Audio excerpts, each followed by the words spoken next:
court order, why didn't they at least bring PRRD before a judge as required by the Rome Statute itself? Even more disturbing is the silence of the armed forces of the Philippines. Why did the AFP stand idly by while a former commander-in-chief was taken from a military base under questionable circumstances? How could they allow a foreign tribunal to override on our constitutional guarantees?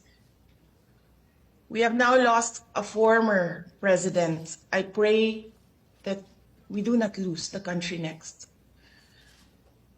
Your Honor, Senators Cayetano and Marcos and other senators present, alam naman natin lahat at alam nila na mali ang ginawa nila.